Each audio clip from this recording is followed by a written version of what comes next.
3 voting members here out of 5 total members, so that constitutes a majority. And reading from our legal counsel says that's a good place to start, so we can start. You hear a motion for adoption of the consent items? So moved. Second, a motion of consent. All right, now I have to go through this note page I have here. Have any citizen comment on the consent item? It's after. Do I do that? We don't have citizen comment on adoption of the agenda. Yeah. Yes, Okay. we always do. Yeah. Hearing none. Any comments from our members? All in favor of adopting a consent item? Aye. All right, adoption of consent item. Next item on the list is adoption of tonight's agenda. So moved. Second. And a second, all right. Okay, do we have any citizen comment on the adoption of the agenda? None? Any comments on the agenda? All those in favor say aye. Aye. Aye. All right. Working through that.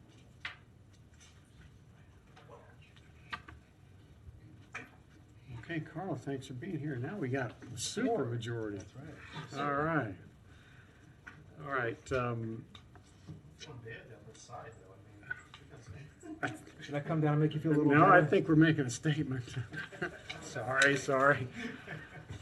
Okay.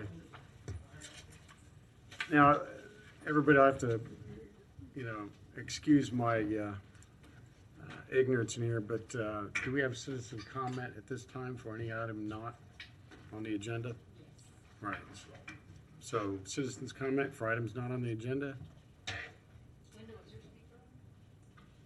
Yep. Was, yeah. Good deal. Yes, my name's Donald Shepard. I'm People's Representative, and I tend to run for mayor when mayorship comes to be. My comment tonight is that can we have the overhead? Can we have the overhead, please? There we go. Because what I want to take and bring to the meeting and to the public is this In Motion magazine that is for the handicapped people.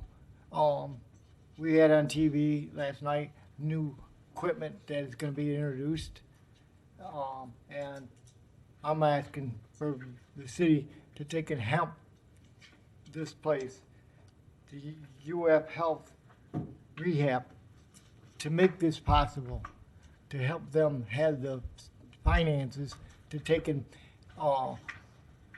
promote more to the patients that come there. My wife's a patient there. She's been there for almost 2 weeks now, and I tell you, I see a lot of good things happening here. I've been to 9 other rehabs, and as far as I'm concerned, I would pull their licenses because they do not take and tend to their patients in the manner in which is needed, but this place does. And this place is so clean, you could eat off the floor. This here is something that, according to this website, that we could take and find out products that help these people have better lives. And that's what I'm about, the representation of people and having better lives. And that's what I brought to the city commission, and I just want to do better. So thank you. All right. Thank you, Mr. Shepard. I think our next item is the state of the utility, always my favorite spot.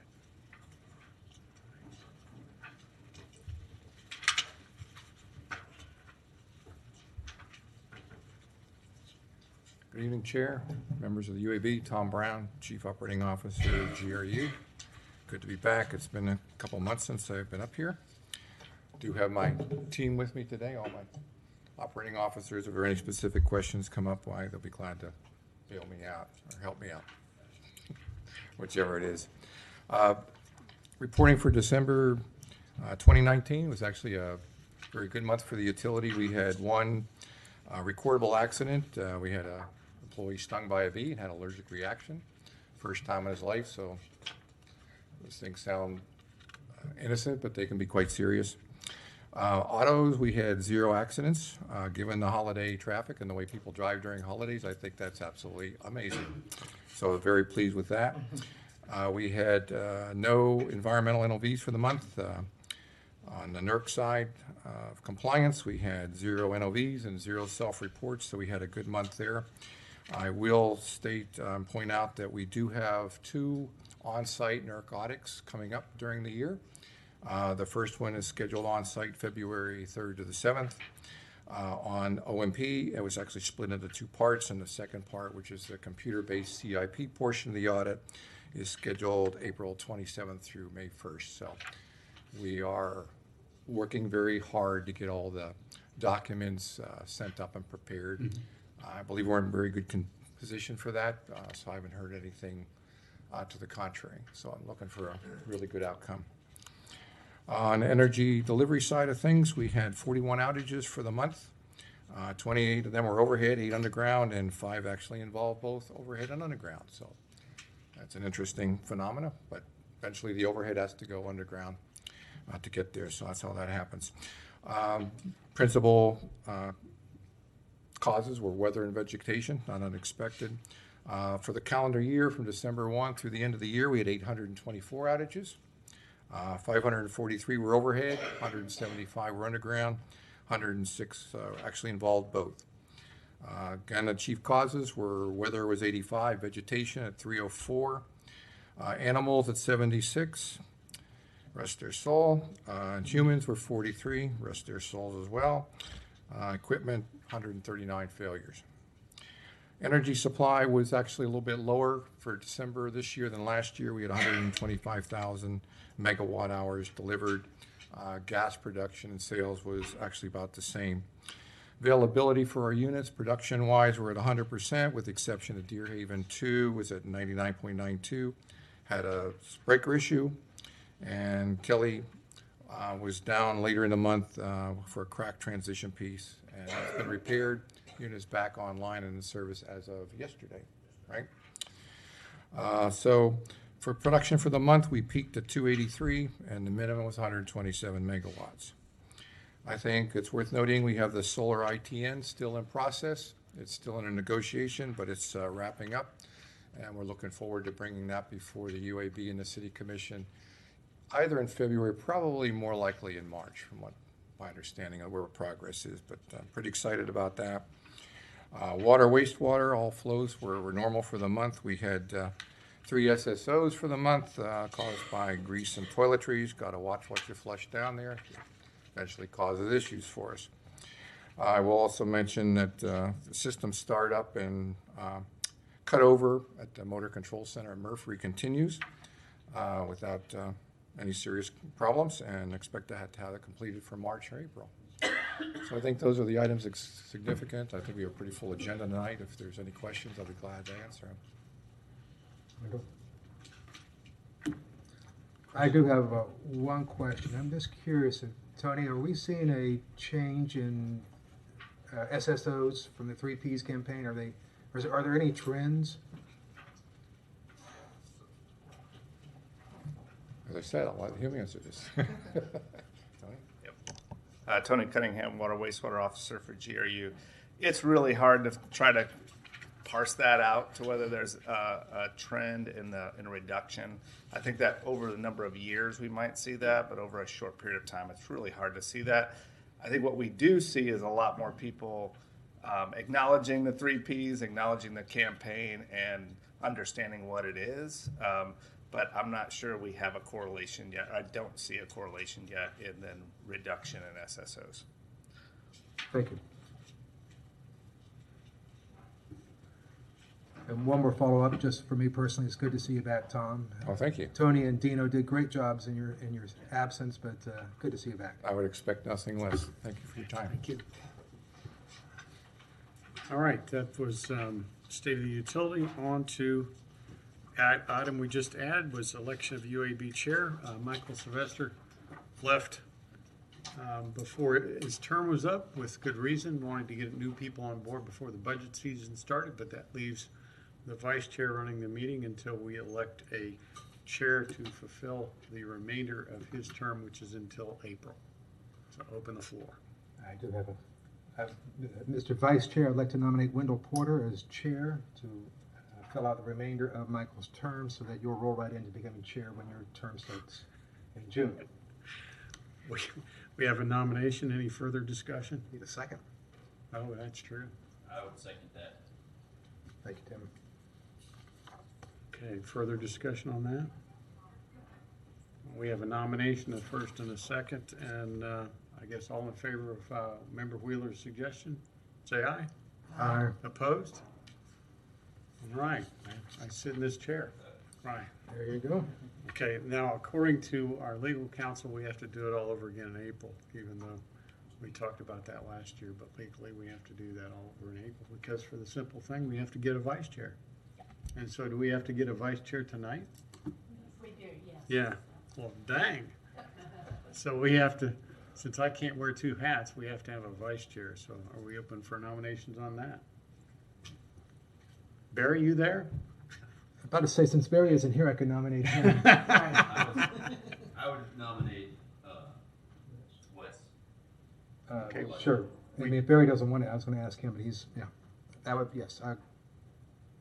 So long as you're here for every meeting. I got a second. Okay, so we have a Thank you, Barry. Thank you, motion John. and a second for Member Wheeler to be vice chair.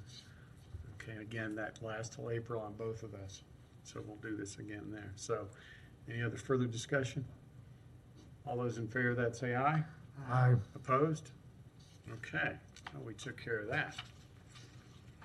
So that brings us to new business, and that is GRU's Generation Transition Plan 2020 to 2022. And we have a presentation, so take it away, General Manager.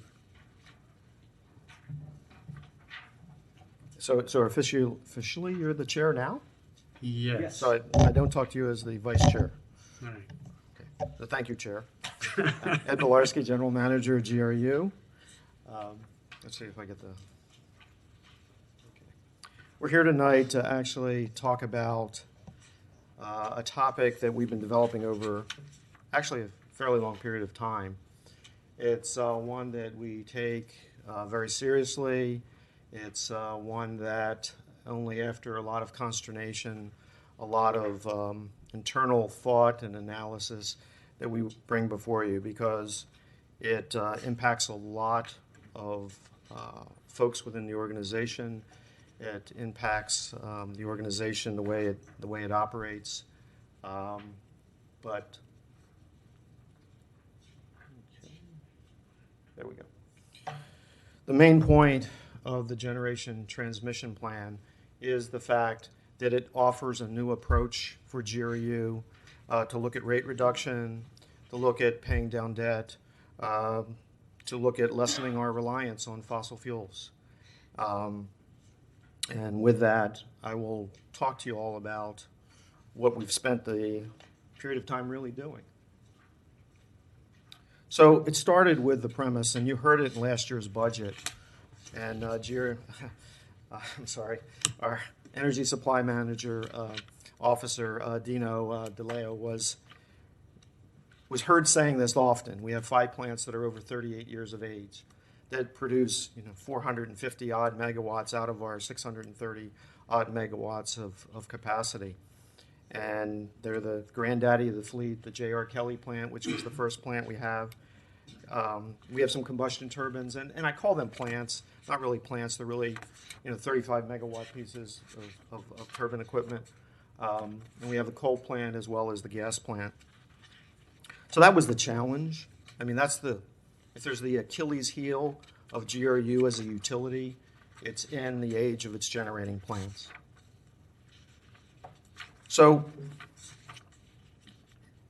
we thought, and part of the way we've operated over a period of time is that we can continue to operate indefinitely with those plants. But realistically, at some point, the generation capacity will have to be replaced over the next 20 years. due to the fact that there's technical obsolescence. I mean, one of the things that we experienced last year was Kelly Plant's combined cycle generation was down for 6 months due to the challenges of the older equipment. It cost us a lot of money. It was the reason, or the main reason, why we had to raise the fuel adjustment to collect the money that we had to expend to cover the increased cost of operating that unit. And it's because it's an older unit. It's not able to compete with some of the newer generation that's out there. So that's the other bullet item, is the uneconomical operation of these plants. They simply, on a marginal cost basis, can't compete with the market that's out there of $20 to $30. I have $35 to $45, and that's on average across the fleet.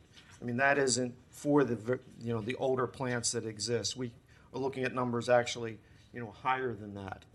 And the other thing that it does is without us transitioning those plants, there's not an avenue to get to 100% renewable goal by 2045. And by the way, if anybody has any questions, they want to interrupt me, feel free. I don't think the public will, but we'll that's up to the chair. Yeah. Are you a private citizen making a comment? I am a private citizen. Yeah, we'll have citizen comment at the end. Okay. Yeah, thanks. So what did we do? We sat down, we really tried to envision a solution for the organization. Part of that was commissioning the Energy Authority, which GRU is a member of, to actually conduct a study. It's called an IRP, Integrated Resource Plan, that shows the capital expenditures that will be required to convert our fleet to a renewable fleet. And as part of that exercise, they came up with numbers that ranged between $900 million and $2 billion to get to that goal by 2045. We continued our discussions with people in the business, the industry. We did our analysis talking about expanding our ability to get additional power through the grid. Because functionally what we're talking about is there's an internal solution, which is us existing as an island where we produce our own power. And the other is, and we've never been fully an island. We do have interconnects. We connect up to FP&L, we connect up to Duke. But that's never been a connection that can provide for our full power. So we've for years, actually before I got here, we've had folks in energy delivery, energy generation that have looked at those avenues, what it would take to beef up our interconnection so that we could bring in more power. So those estimates ranged anywhere from $200 to $400 million to gain transmission capacity to get up to the 450 megawatts of load that we would need in the community. Now, those estimates are based on FP&L's $200 million from their tie line, and the $400 million was based on what it would take to tie into Duke. Duke's numbers are older. That was done back in the days when we had another energy delivery officer. So what were options when we came down to looking at the external and the internal solutions? Can always maintain the status quo. I mean, that's the easy solution, right? No pain, except for customers. GRU could actively or proactively retire and replace its generating fleet. We could reschedule some of that. We have certain schedules for that now, but would we preemptively retire, mothball some of these generating assets? The other thing is we could exit the generation business. We could decide it's not economic for a utility our size to build and maintain these types of assets. The fourth solution was this hybrid solution that combines some of the better elements that we talked about in each one of the other strategies, because there's benefits of status quo. Some of the things that you're doing are the appropriate things and can be maintained. Should proactively retire some of your assets, and in some regards, you should have some of those assets exit, your generation philosophy. So let's talk about each one of those options. The first one is, and let's talk about the ramifications of those options. Maintaining the status quo is realizing that we don't have heat rates which are the amount of BTUs it requires to produce a kilowatt of electricity, those heat rates are almost double what some of the other newer generating assets are. So as a result, people's cost of electricity is necessarily double. I mean, there's nothing you can do. It's physics, right? Well, you're the engineer. I've got that page open. Yeah. Yeah. So, I mean, you necessarily have higher O&M expenses, and you necessarily have increased personnel costs because it takes more people to fix an aging asset that breaks down more often. And we would expect increased frequency of unplanned outages, just like we did with the Kelly plant when we were unable to operate in combined cycle for those 6 months. And ultimately, the longer you maintain the status quo, the harder it is to replace that aging generation fleet because you've lowered your financial metrics. We've talked about that, right? We've talked about how the rating agencies have looked at, the competitiveness of our rates, the fact that we have increased leverage. And so as a bottom line, our base rates and our fuel adjustment will necessarily increase. So as an executive team, a leadership team, we really have problems with continuing to operate that way. And I think the community as a whole has problems with continuing to operate that way. So the option 2 is, we have some aging plants. We need to have less maintenance. We need to have more efficient personnel staffing. Well, the problem with that is it would incur up to $2 million in CapEx, depending on when you retired, mothballed those units and brought in additional units. Part of that RRP was the technology at this point doesn't envision any other way to get to 100% renewable without the introduction of another biomass plant. Yeah, did you hear that one? Another biomass plant. That's not necessarily a bad thing. I understand, but I understand. The second thing is the level of CapEx, that $2 billion, is incredibly hard for us to try to lever to go to market and to be able to do that with the rates that we now see, with the ratings that we now have, would be incredibly challenging and problematic. So as a result of that, you would see the general fund transfer, other CapEx, ability to maintain current levels of service. We might have to be a less reliable utility. We might have to be, diminish the services that are available to our customers. Quite frankly, I don't see that as, the way that GRU wants to move as well. So the third option is, and it's something that people have talked about over the years, is that you exit the generation business entirely. The first issue with that is retiring all those units that are over 38 years of age would come with substantial decommissioning costs. In all likelihood, you couldn't greenfield the projects or the plants. You would have to look at mothballing them, which comes with additional costs of maintaining and putting nitrogen blankets on those. So the next thing would be the upgrading of the T-lines. If you exit the generation business, you got to put stents in the artery so that you can pump blood to the heart, which is our system, right? So those tie lines have to be opened up.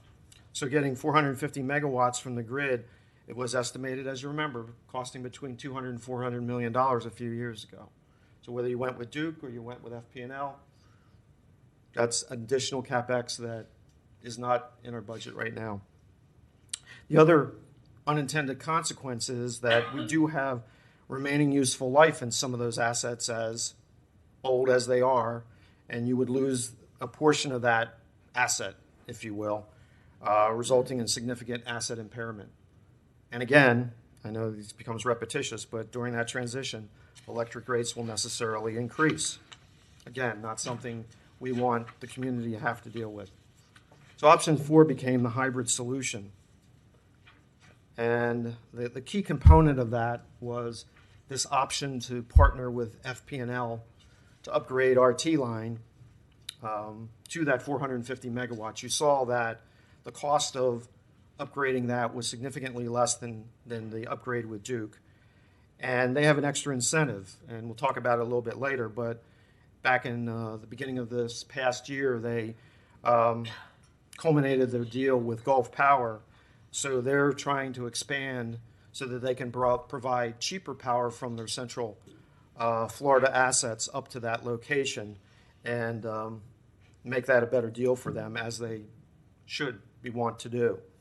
In exchange, they would like us to execute what they call, and I guess it's named by FERC, of Network Services Agreement that would allow us access to the generation from FP&L's transmission side. And that NSA, we'll call it, would be for 30 years at an initial cost of, we're estimating, less than $9 million a year. As part of this hybrid solution, it's not just FP&L. Part of it would be to continue the plan to look at converting the Deer Haven coal plant to natural gas. We know that we have an immediate reduction of 50% in greenhouse gas emissions. We know that the conversion will have a fairly quick payback, and we think it's beneficial to the organization. The other part to this would be looking at the IRP with the Energy Authority to consider some of these new avenues and looking and updating what some of the savings we might see. And so finally, what we want to do is develop a timeline and analysis through which GRU would mothball, retire, its generating assets, the fossil fuel burning assets, and generate the savings in what we are calling the GRU Generation Transmission Plan 2020 to 2022. It's not very catchy, but it is what it is. So I have a little graphic here that gives you an idea of what's embedded in adding the expansion of the tie line for GRU. We already have a connection. There's a single transmission line that comes into the McMeekin substation, which is down on the other side of our Kelly's plant. It would be a second line following the same path that's already been followed. And that would avoid costs for GRU up to that $400 million as compared to the going to Duke. The other impact of the plan in terms of dollars and cents is we would avoid future CapEx of that $200 to $400 million. And I had a couple questions from the members of the UAB. It's important to note that whether we decided to spend the $200 to $400 million now, or whether we elected to let FP&L spend that money and get into a network services agreement, we'd still have to get into a network services agreement if we spent the $200 to $400 million. So the $200 to $400 million is not being, in their case, $200 million, is not being recovered through the network services agreement per se. We'd still have to enter into that. Right. It would be for a lesser term. We have a question from Member Bueller. Sure. To clarify that, because I'd like to understand that better. If GRU built that interconnection and paid for it ourselves, would we have to pay $9 million a year, $9 million plus a year for 30 years also? We would have to pay $9 million a year. It would probably be for a lesser term, because the reason that we're spreading it out over 30 years is FP&L wants to recover that investment.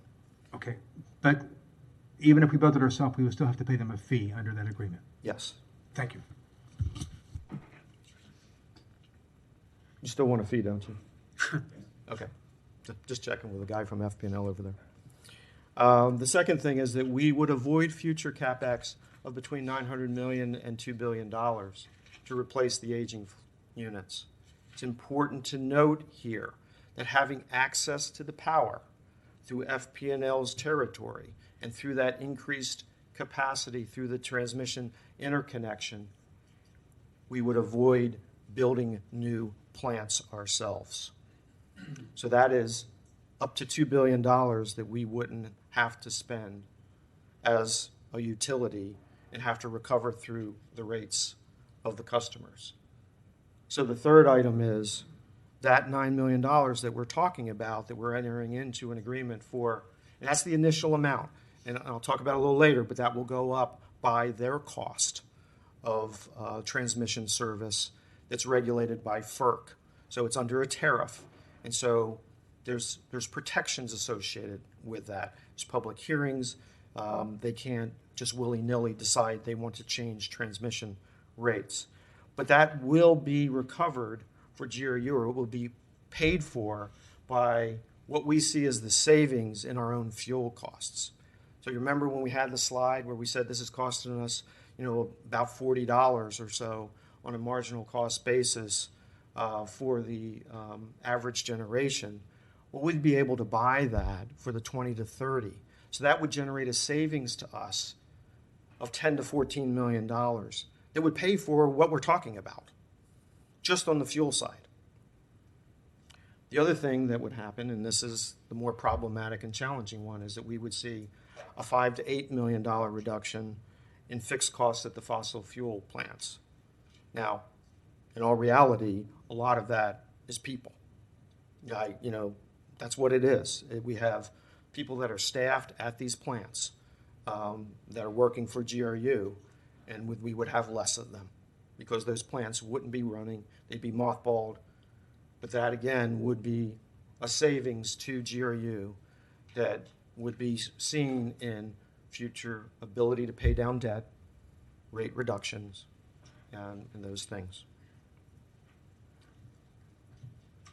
The other dollars and cents here is that beyond that, there's the ability for us to also reduce almost $2 million a year that we spend in being a balancing authority. What the heck is that? I mean, it's not juggling, up here. Balancing authority is matching, load with your supply. It's matching the generation of our electricity with every time you flip on a switch to make sure that we don't have voltage surges and plants being knocked offline and those types of things. We do that internally. So by having access to the outside world of 450 megawatts, FP&L could be a balancing authority with their 46,000 megawatts of power compared to our, I think Tom was saying today, the average was 280 and it went down, or the high was 280 and it went down to 128 or something like that. I mean, when you start talking about, and look, we've had discussions, right, as a UAB. I mean, member Wheeler and I have talked about, getting solar, how difficult it is on our system. But if you have, FP&L that's behind us, managing that intermittency that we talk about, we can handle that much better. We can get to renewable quicker as a result of that. And we can do it by not only giving up the balancing authority for that, but save money in the process. The other thing is that, or the sum of that is that we see gross savings of $17 to $24 million a year before that $9 million payment. And it's our belief that those savings will grow faster than the actual payment that we made under the NSA. Why do we think that way? Well, I think transmission services being handled by a large organization like FP&L, they have the resources, the wherewithal to be ahead of the curve in those things. GRU would have to battle for those resources given our financial situation. So, because the questions I've heard from folks are, that could shrink, Ed. That 17 to 24 could go down, and that 9 million will go up so that we won't recognize savings. Well, basically at that point, what you're betting on is FP&L becomes less efficient than GRU. We don't have the units that show, we can't replace our power we can't have 6,000 heat rate units at this point. We'd have to replace our fleet. So what we have is a net savings of $8 to $15 million a year that we could use to pay down debt, which we would want to do as a first priority and/or reduce the fuel adjustment. Now, part of that, and I don't want to get into inside baseball here, but you know, the network services agreement is what we think to be a fuel cost because it's assisting in the transmission of the energy that's produced by the fuel. So we think that $9 million will net against the fuel savings. The other fixed cost reductions will come into the base rate or will come into the base costs, which we would like to reduce our debt, which then reduces the interest, which then reduces the rates. So that's the plan. And we'll formalize this further as we go along. But the facts of a $17 to $24 million savings is what we believe is at a minimum. And ultimately, we believe this is the economically sustainable plan to transition the GRU generation fleet. And here I'm just giving you a little chart that shows how we start with the variable fuel savings of 10 to 14 million, the fixed plant savings, the fixed cost of 5 to 8, the balancing authority of 2, coming to the 17 to 24, and then it nets with a $9 million savings, giving us the $8 to $15 million. It's so simple that I can actually do it. So what does this mean to GRU as an organization? What does it mean to the city of Gainesville as an organization? Well, first off, it reduces dependence on fossil fuels. This gives us an avenue so that we can retire specific fossil plants. And part of what I want to say to the UAB is during the period of time you're working on policy statements, I heard you. I heard what you wanted to go toward. Going toward less reliance on fossil fuels, as I said at the time, needs to happen with a transition plan. This is such a transition plan. You can't do it like that. You can't imprudently retire assets. You have to have a vehicle by which you get from place A to place B. And we believe organizationally, this is how we get there. So it gains us greater access to green generation outside GRU's territory. And this is the interesting one because you don't think about it initially. You're thinking about the opening of the transmission line, but there's little GRU and that little blue island. And then you see the turquoise island that's typically, that's so Florida, right? With Florida Power and Light. That's their territory. So when we want to go solar, we want to go green, we got to fit it into the blue island. When we get into this agreement, we fit it into FP&L's territory. We can put, if we wanted to, a biomass plant further up in their territory, closer to the timber of Georgia. They could feed it. We could put solar plants geographically in their territories, partner with other people, rather than trying to fit it into GRU's territory. I mean, it's exponentially more beneficial for us to get to the green alternative. So I just love this because it's so visually striking that we can get to where we've talked about getting.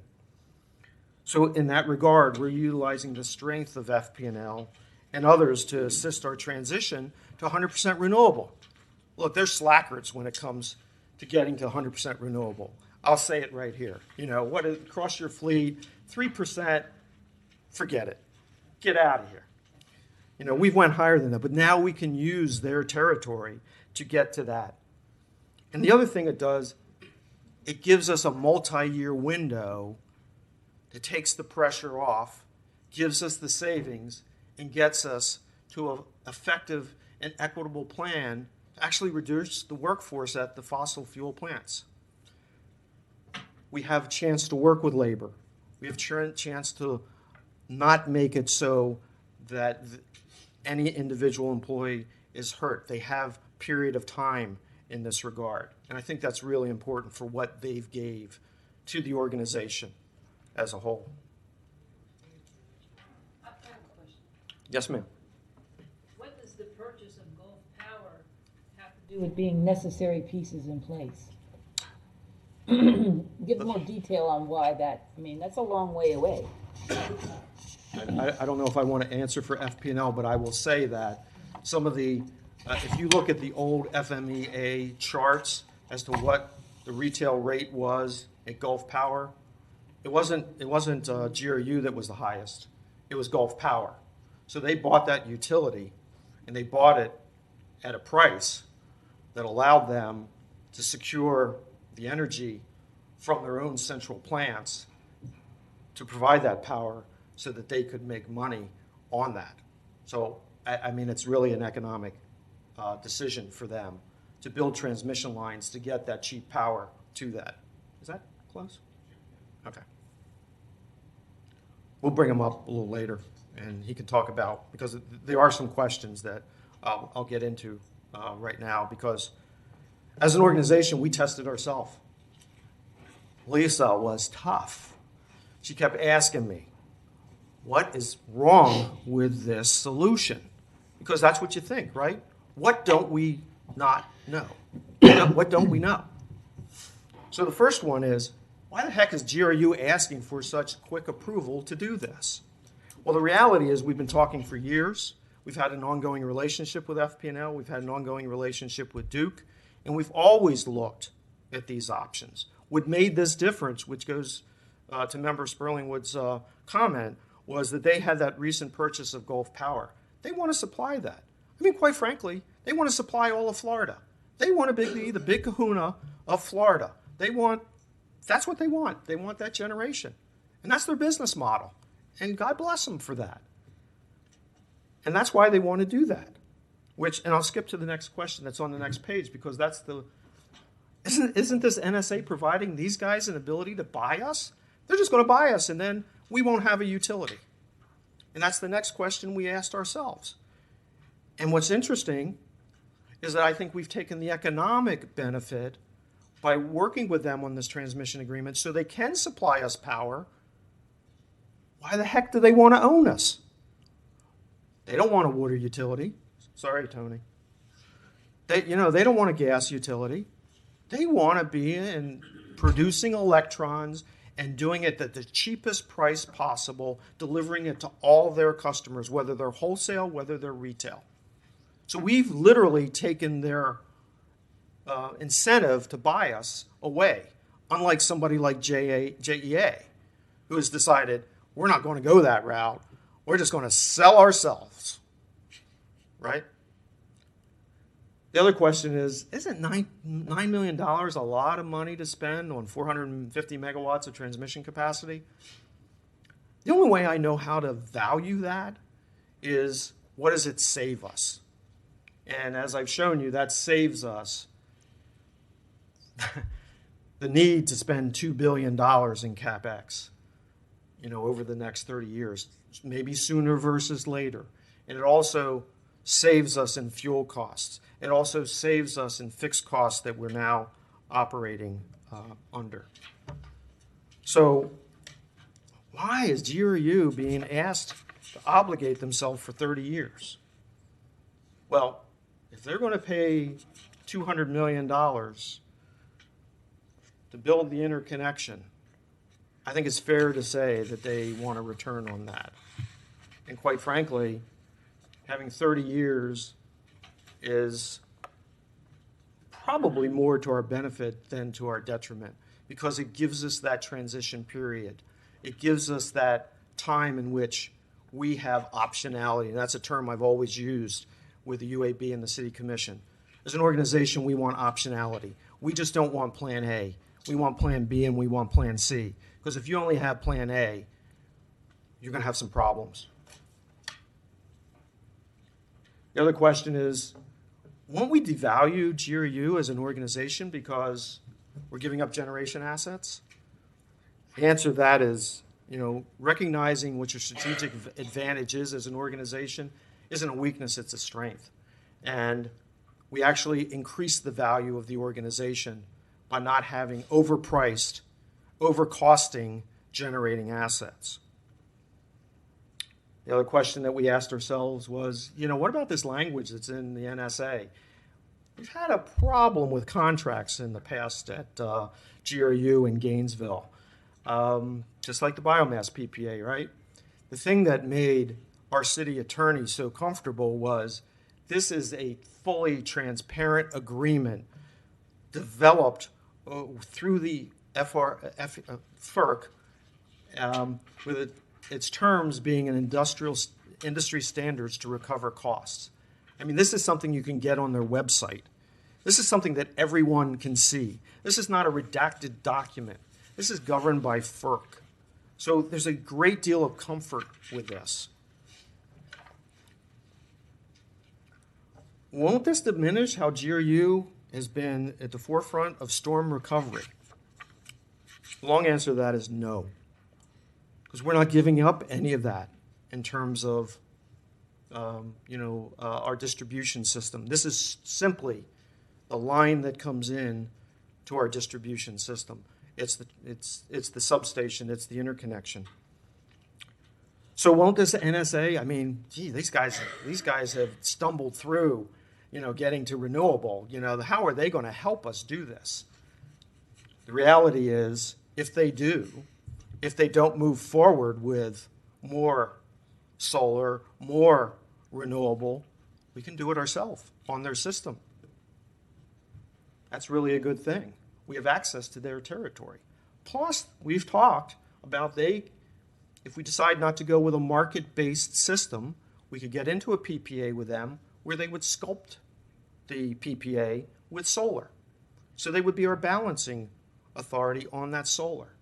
So that's something that Matt has talked to us about over the years, and it's something that makes us very comfortable in that they are the entity that actually can take us to that renewable goal.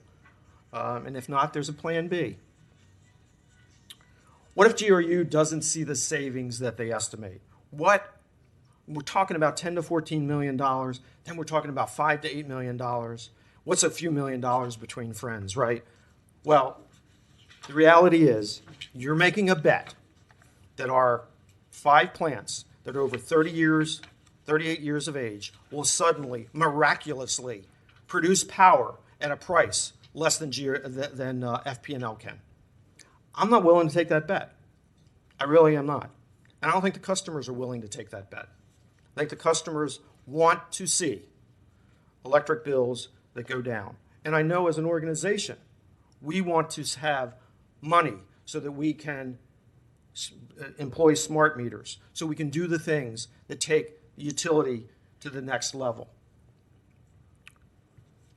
The tough one with all this is what happens to the employees that are working at the fossil plants.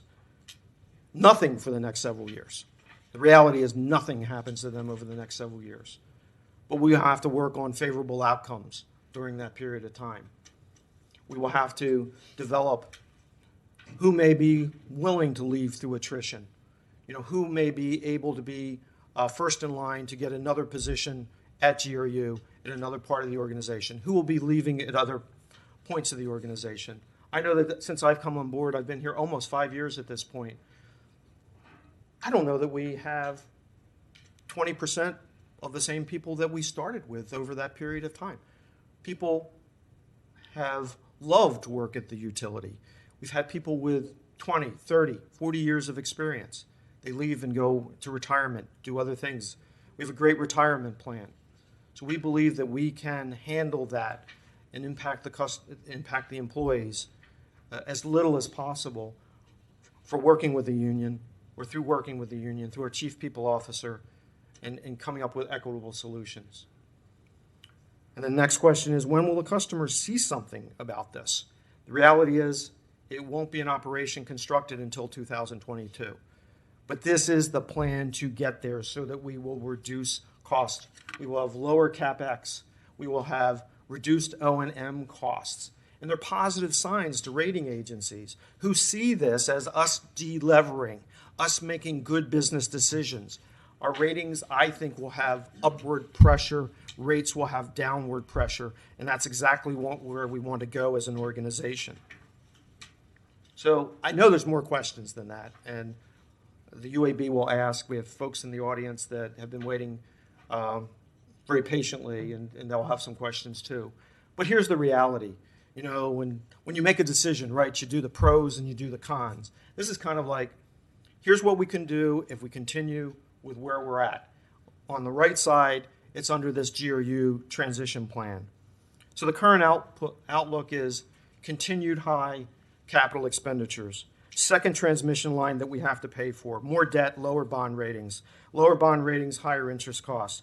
Higher operating costs, increased assets age, higher base rates. Increased outages, higher base rates, continued upward rate pressure on the electric side. Quite frankly, it's an unsustainable business model. We can't sustain it unless we want to be the highest by a standard deviation in terms of our electric rates in the state. Under the transition plan, we got 30 years at less than $9 million paid initially with a reduced variable operating costs and fuel costs of $10 to $14 million. FP&L is absorbing the cost of the upgraded interconnection. FP&L is providing 450 megawatts of capacity, that throughput to the utility.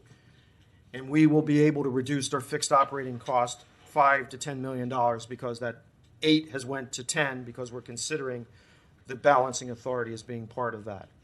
So there's reduced rate pressure on the electric, and we can develop staffing plans for employees potentially impacted.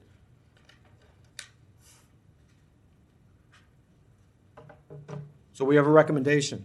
It's a little broader than what we originally put in. But our city attorney has said, let's make it a little bit more clear. And usually when attorneys make things more clear, it's a little longer. I think they get paid by the syllable of the word. I'm not sure. Is that right, is that right, Member Wheeler? By the letter. Okay, by the letter. So what we want to ask the City Commission, and we would ask for your approval here, is that you authorize that we submit a request for FP&L for a transmission interconnection. We believe that we will have to do that. You also authorize the general manager to negotiate the terms and execute the system impact study agreement and cost reimbursement subject to approval by the city attorney as the form and legality. And that is, if you looked at some of the backup, the city attorney put interrogatories together, which is another fancy way to say questions. You get paid a lot of money when you can say interrogatories versus questions. And so she put that out. I'm sorry. So she put that out to FP&L and myself. And there were some issues associated with the study. It was my understanding that they would pay for the study. I think Matt said that we would pay for the study. I think we can twist his arm to make him pay for the study. The third thing is, if required, negotiate the terms of and execute the facility study, which would only be required as a contingency, and that would also be paid by FP&L. And number 4, negotiate the terms of the network services agreement and network operating agreement with FPL, provided that there's no increase in the additions to or additions to the costs or rates described in the agenda item, and in the responses by FP&L and GRU included in the backup. In other words, we can move forward after that right to the network services agreement if there are no increase in costs as we've shown them today. If there are additional costs as a result of that, we would bring it back to the UAB as well as the City Commission, subject to their approval. And finally, and this is important, and this is one, we've had the whole GRU executive team involved in this.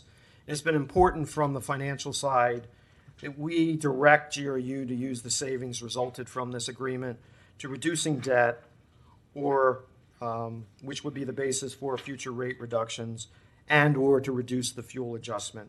We want that to be focused on making GRU a stronger utility, reducing its leverage, reducing the costs for its customers, and then having that end up as a reduction in either the base cost or the fuel cost. So I've said a lot of things up here, and I want to thank you for your forbearance to let me get through it, but I know that you probably have a lot of questions about some of this, and I open up the floor for the UAB. Thank you, General Manager. Questions from anybody? Member Wheeler? I know you're shocked. Shocked, I say. I'm glad Matt's here, FPL's here to represent. In the questions to the answers that were given to both GRU and FPL, there were some significant differences of opinion as to who would be paying for what. As attorneys, Ed joked about the letter, or pay by the word, but we do look at words. And under response 3 from FP&L, they retain the unilateral right to decide whether or not GRU's ancillary services are acceptable. I haven't seen the actual language in the agreement itself, but that gives you pretty much carte blanche to say, yes, we think you're okay, or no, you're not. That's important because if you all say we're not eligible for those ancillary services, we're not good enough, we have to pay for schedules 2 through 6. So what is not good enough good enough? I mean, are we going to, and that's an important question because that may raise the additional payments by year up to like $1 million a year. Yeah, absolutely. So, by the way, I just introduced myself. Matt Pawlowski, I'm the Director of Business Development for FPL. So FERC has a certain, so all this, as Ed said, regulated by FERC. So there's certain rules that we have to abide by. As far as the self-supply of ancillary services, there's actually rules that are spelled out about what qualifies for self-supply or not. It's really you having generation. Most of the time, that generation is capable of supplying the services that are a part of those schedules. So Schedule 2, for example, is reactive. Your power plants running are providing reactive that you can self-supply back to the grid. Same thing with spinning reserve or operating reserve. Those are the same things. Operating reserve you currently have because you're a balancing authority, that would probably remain the same, and that would qualify for self-supply. So we just have to go through a kind of a checklist on our side to make sure that it qualifies, but more than likely it does have qualifications that would apply. So you're saying that if GRU's ancillary services meet FERC requirements, then you cannot deny GRU? No, we cannot. No, Okay. we can't discriminate. That's what I wanted to. I wanted to hear written criteria. I'm sorry. Yeah, it's so the FERC rules and the open access transmission tariff is really written around non-discrimination of network customers, and that self-supply of services, other rules. That's what that applies to, and that's why I was just regulated. curious. That's not the way the question was answered. It was just as deemed, which is pretty open-ended. So I wanted to confirm that. There's also a number, and Ed kind of mentioned this, it's not a big deal, but I did notice that there was discrepancies in who's paying for the studies, the OASIS study and the Network Services Agreement study. So who's paying for those? Yeah, so traditionally the way it works is the network customer pays for the study. I think we're still going back and forth a little bit. I think when this was first put together, we were, I think both sides, there was a little bit of a loss of translation about when all those agreements were going to be executed. And I think at least I don't want to put words in your mouth, but I think the thought on the GRU side was that all the agreements would be executed before the 16th. Okay. That's not the case. So what we're going to do is there's a specific process that we go through, again, regulated by FERC.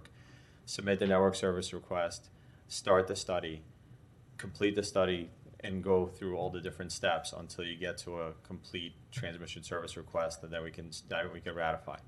As far as the study costs go, the deposit on the first study, the system impact study, is $10,000.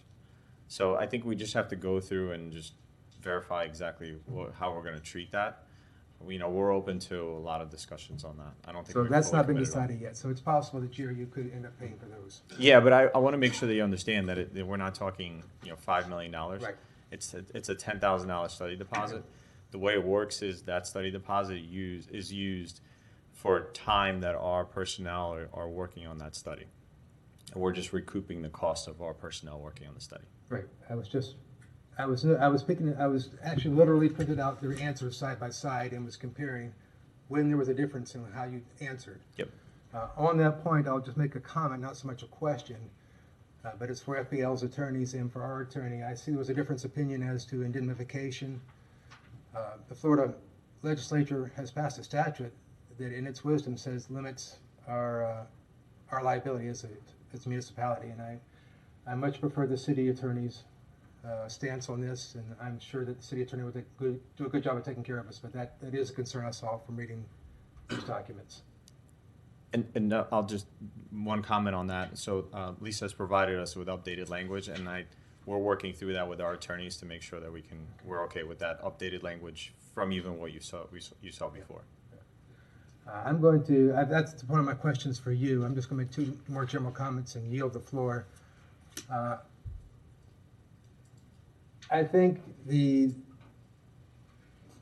greatest advantage to this to me is not so much the saving the transmission cost, because we're going to be paying for the service, but what really is exciting for me is to see that we are looking to decommission some of our older units, and that we are looking to do more renewable accordingly.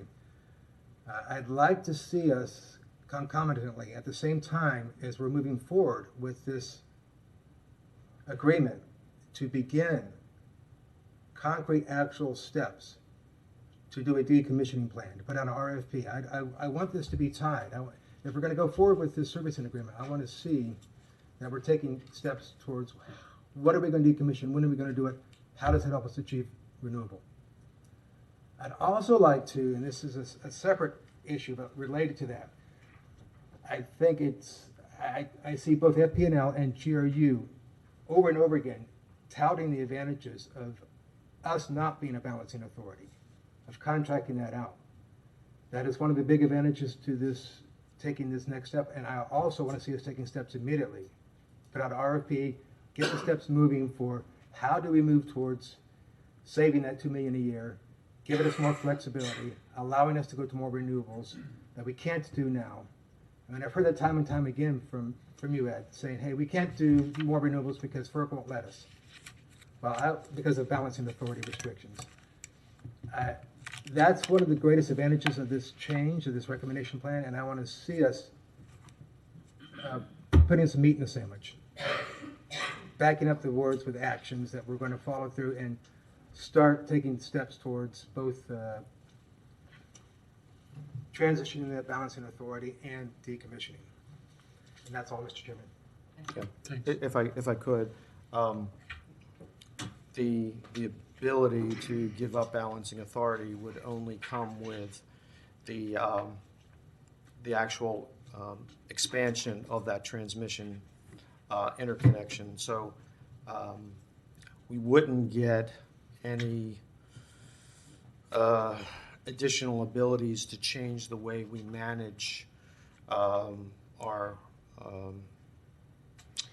our solar assets or some of the renewable assets by doing that in that manner.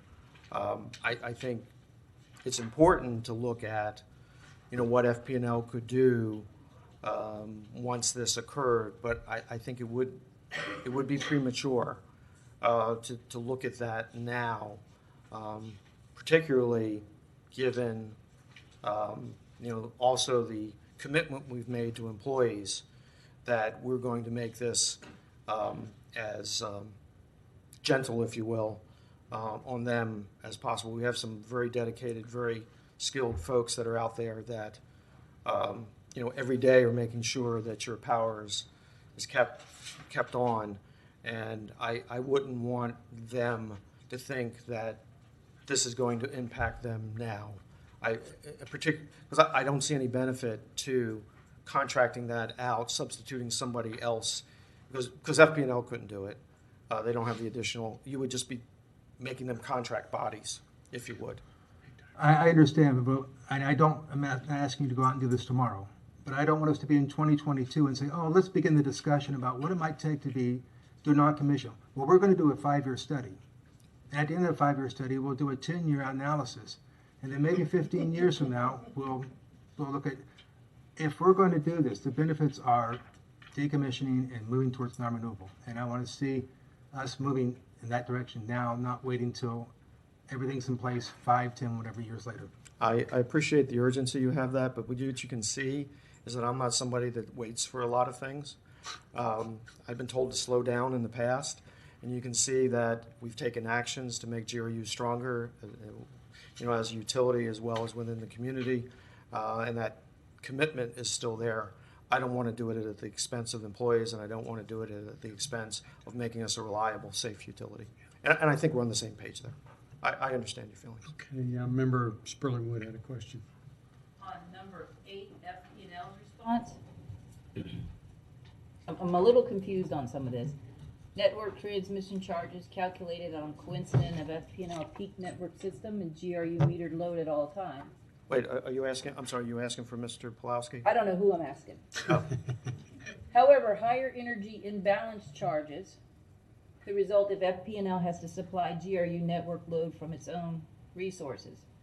What are imbalance charges? That's the first question. And how much could they be? And then section B, eliminate its generation capacities. When you talk about mothballing stuff, there's a penalty or penalize transmission customers that attempt to lean on transmission providers' generation portfolio. And then we're supposed to maintain resource adequacy for the network load with sufficient network resources. GRU would need to obtain other sources of long-term energy and capacity through power purchase agreements if it reduces or eliminates its own power production capacity. So what are these fees? What are the penalties? And what does the rest of that mean if we mothball stuff? Yeah, absolutely. You got into the FERC world. Welcome. Energy imbalance charges, I'll try to explain it as briefly or as high level as I can. So energy imbalance charges are the difference between what your load is and what your generation is. Mm-hmm. Anytime there's any difference, and there usually is some small difference between the two, you are right now, as your own balancing authority, have to somehow make up for it. Mm-hmm. Now, you are connected to the larger grid, and there's power that's flowing. You know, electrons flow to areas of least resistance. By the way, I'm a finance guy, not an engineer guy or a lawyer, so just for the record. Well, it's just dollars that are going back and forth. I'm thinking of dollar it's dollars, signs, right? not electrons. It's dollar signs that are going back and forth. Anytime you have that imbalance, right now you're leaning on a system. With this network service agreement, what you're doing is you're signing up for FPL to essentially be your backstop. Mm-hmm. Now, what that means is we can be your backstop. By the way, energy imbalance is Schedule 4 of the tariff, so the formula for the calculation is actually defined. Okay. Let me get into that real quick. The way it works is there's meter readings that are going on all the time. You take 15-minute meter readings. You combine that for the entire month. You look at what the differences are, and there is a specific charge. That charge is based on the difference of the megawatt hours, and it's also based on the incremental cost of FPL's generation, which is right. which You're is almost fairly like low. your demand charges. Correct, right? Okay. Now, the one caveat on that is, and it goes to one of your other questions, the more you lean on the system, the higher the penalties are. So it starts off at 100% of incremental cost, and it goes up to 125, I think. Whenever the red and the black are further Correct. apart, the bigger the penalty. Right, so there's a penalty that's associated with it. So that's supposed to discourage you from leaning on any other transmission system as a network customer. And that's a standard FERC way of discouraging that. Mm-hmm. The last part of your question about having network resources, so the idea is that as a network customer, you have a certain load, right? And that load's going to vary based on seasons, months, right. Whatever, right? Hours. You want to have enough supply. Now, whether that's your own generation, power purchase agreement, lots of other things that kind of come into it, you want to have enough supply to provide for that load. If you don't, the lights are not going to go off. They're going to stay on, but you're going to lean on FPL system. Mm-hmm. That's where the penalties come in. Mm-hmm. So it's to your advantage to have that as balanced as possible. Now, there's different ways of doing that. There's something called dynamic scheduling, for example, that looks at, if you're an engineer, you probably know. Dynamic scheduling reduces those energy imbalance charges almost to nothing. And that's the idea that we're thinking of for the entire GRU system, is that we would use dynamic scheduling for a lot of your resources. Now, whether that's solar resources or gas or biodiesel or whatever. Okay, I'm just on that idea. Since we have generation that's at night and the solar that we'll be getting is at day, is this going to kind of balance each other out somewhat? Or are you guys going to talk about like at night when the solar arrays that we're buying from don't have productivity on a rainy day? Are we actually gonna get credit for what we can go back? Or will we have enough to go back in? No, it's all real time. There's no concept of like credits essentially. It's all based on real time.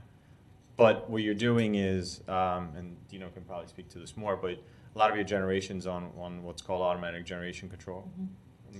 Make sure that I'm not speaking out of turn. So I'm speaking for like what FPL does. It's on what's called automatic generation control, which means that the plants that can ramp up and down are ramping up and down At to their peakers. capabilities, right?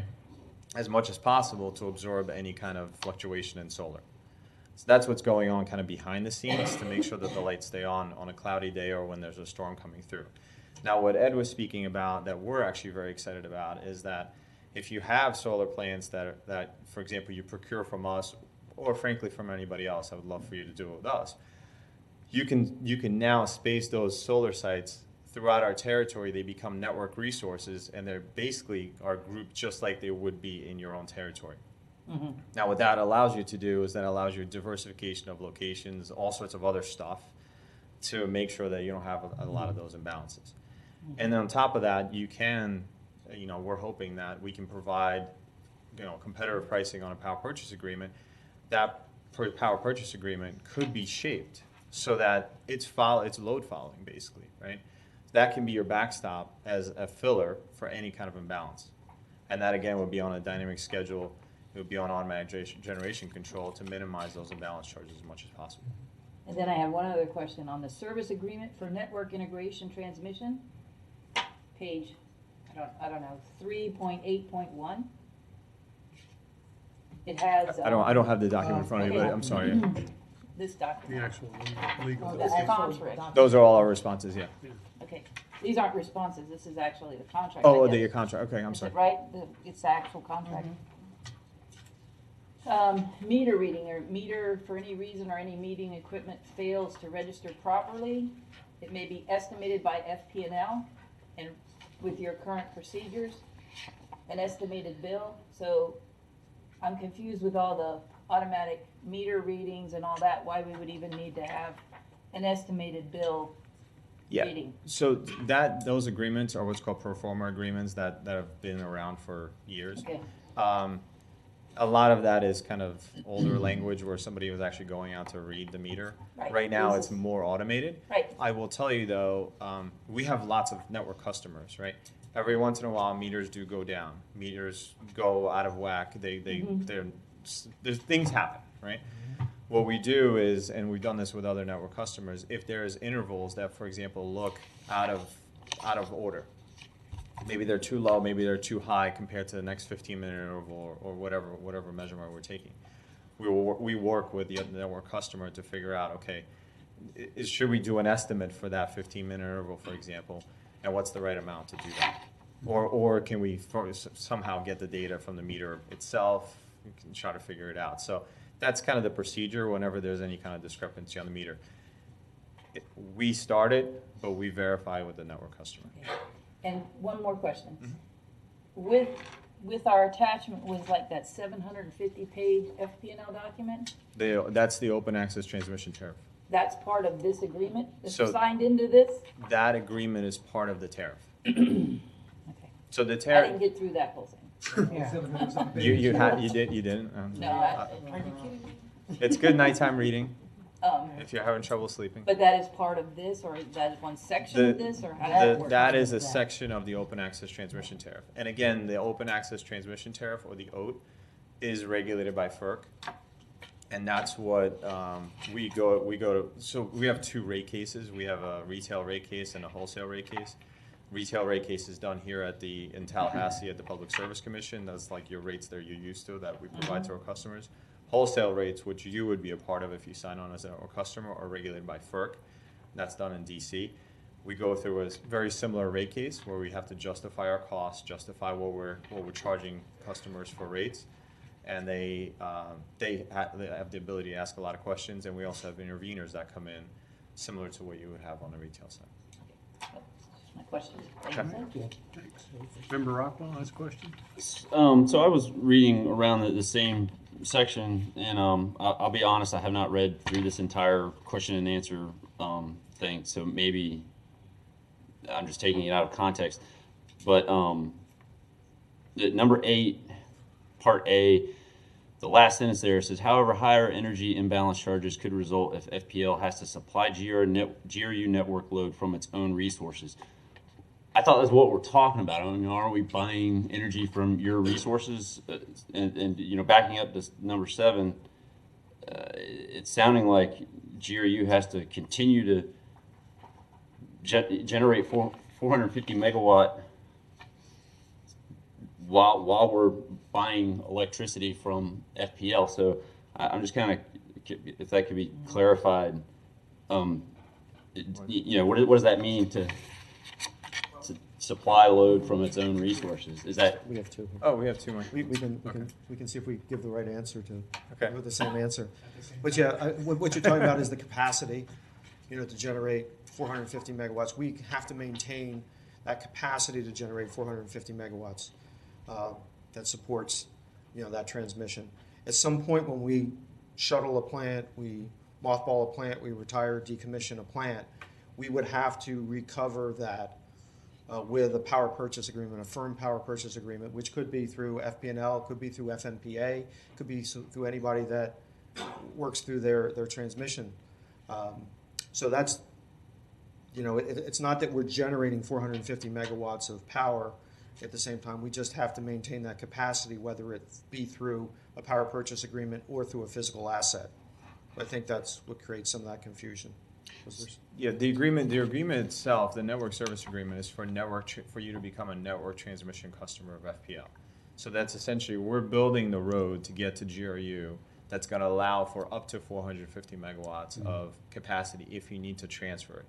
Because what's happening is, as a network customer, if for some reason, the whole purpose of network transmission is, if for some reason you lost every single megawatt of generation here, we have to build enough to have the transfer to supply your entire load on the hottest day, on the hottest month of your load, which is the 450 megawatt peak load right now in the city.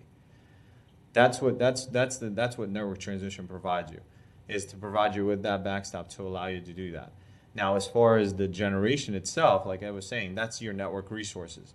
So you can maintain those yourself as your own plants, or you can have a power purchase agreement fill in for that as a network resource. Mm-hmm. It gives you lots of optionality that you no longer need to have generation here internally. You can have it kind of spaced out if you want to do that.